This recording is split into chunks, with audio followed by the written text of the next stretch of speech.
first church is the Immaculate Conception Cathedral. Dito kami nagsisimba every Sunday.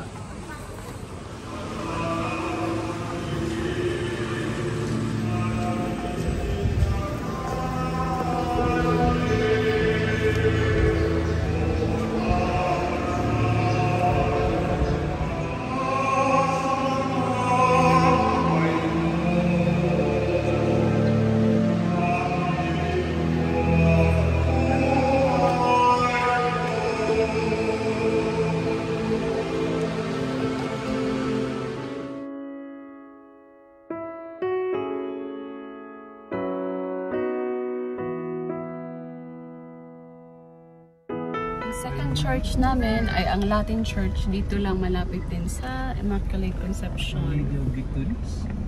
Anong pangalan ng church, be? Hindi ko alam. Pero nakasabi sa tabi, Latin Church Catholic School. Hindi namin ito nasisimbahan kay Latin. Hindi namin naiintindihan.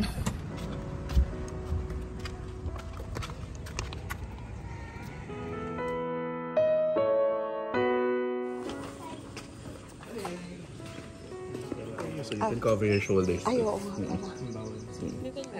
So your shoulders are also covered. Here, you wear a white one. There, looks nice. You don't need one yet. But I can lend you a circle one. Para good. Ayan, let's give the... You also have yours.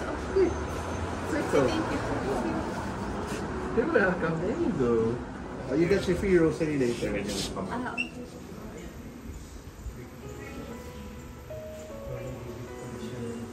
Our Lady of Victories. Dito, ito yung pinaka-practice talaga.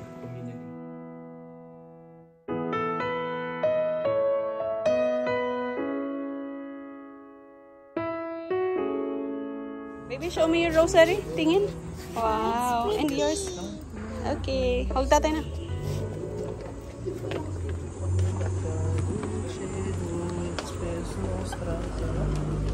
Libreng rosary and prayer booklets. Ma'am, Ha? yun yung patron saint ng Quezon City. Sino yan? Nuestra Señora Lalaban. Our third church is the Our Lady of Mount Carmel. Nandito tayo sa may Broadway Avenue. Naglilitan sila, kaya pala.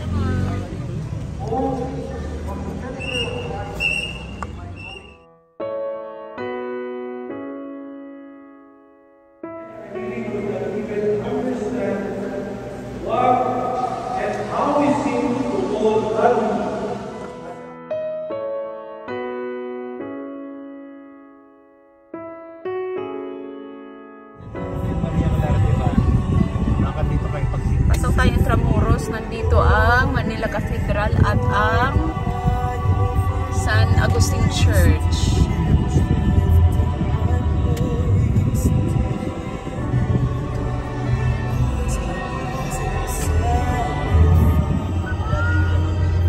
Ayun yung dating jeep.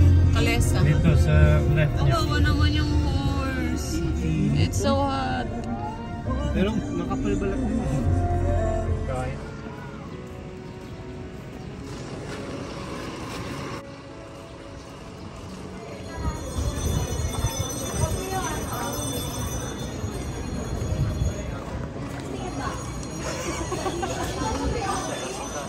This is my favorite church.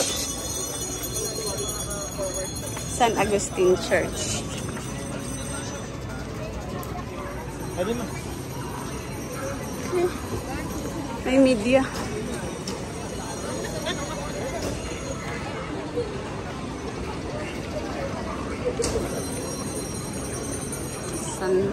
San Agustin Church. Tingnan mo naman yan. Baroque. Baroque yung style talaga ng church. Napakaganda talaga nitong simbahan na to. And para kang nagpupunta sa ibang dimension.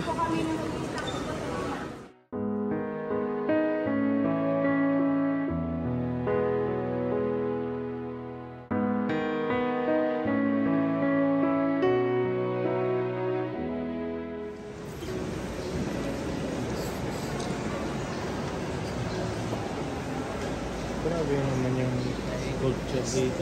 Ang ganda, di ba? Kahoy yan sa taas, no?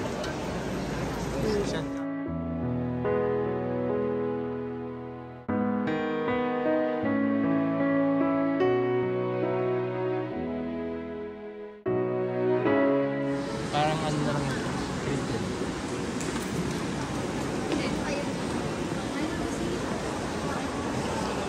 Tinanggal na dito yung dibel-dibel.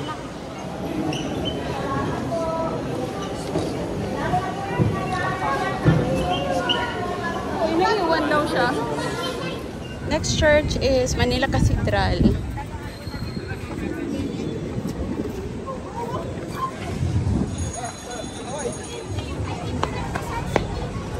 Oo, dito nagkasal si tita mo.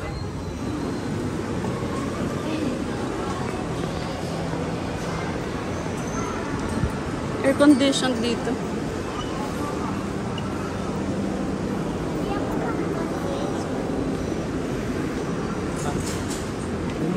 Ah, sige. Nandun yung relic. Ah, sige. Ito daw muna tayo kasi andito yung relic, sabi ni siya.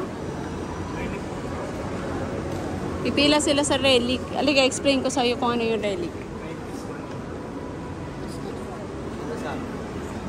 Yung relic dyan is yung peraso ng kahoy ng cross ni Jesus.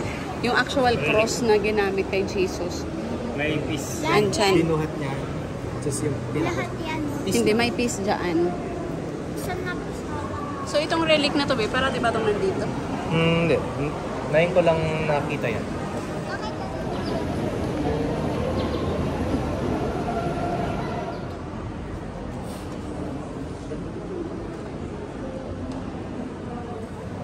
Pagpapakasal ka dito, 25,000 ako.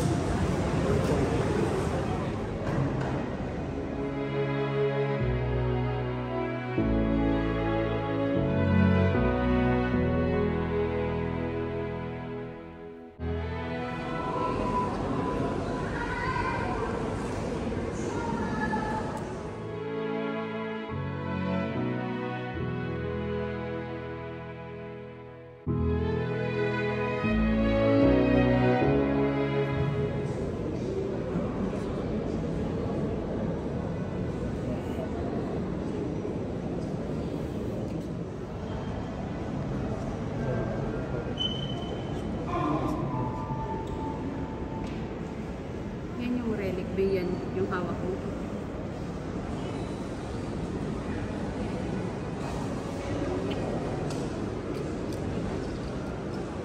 Sige. Ang ganda ng design ng cross kasi dito sa side na to, tingnan mo. Alpha. Tapos dito, itong sinian, yan yung pinakamalaki si Jesus. Yan yung story ng buhay niya. Tapos dito sa gitna ng cross, yung mga ginawa niyang mga miracles. Tapos yun, ito particular, ito yung last. Ito, yan, ito yung last. Tapos yung dulo, yung pagkapako niya sa cross. Omega. Kasi ascension niya.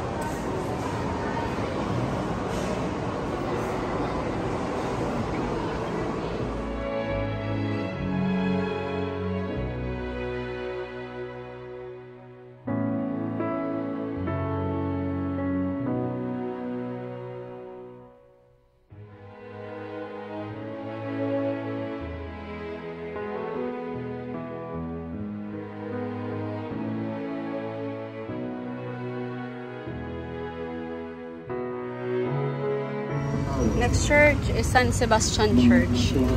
Itong church na to, nung re-rebuild siya, puro steel na yung ginamit nila. Because I think it got fire a couple of times. So nung re-rebuild siya, ganyan na.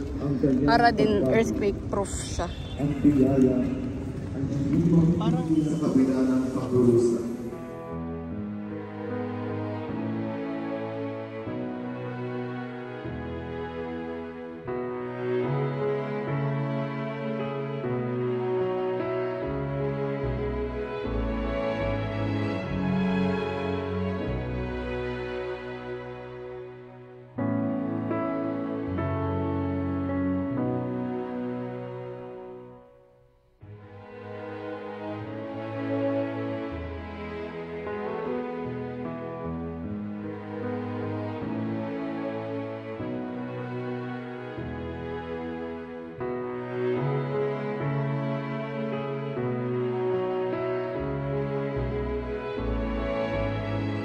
Our 7th church is the San Domingo Church.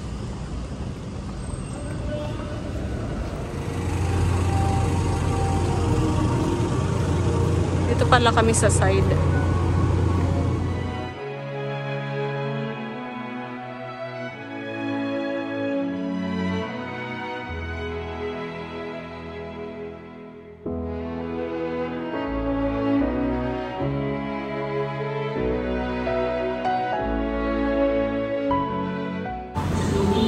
And that ends our 2025 Visita Iglesia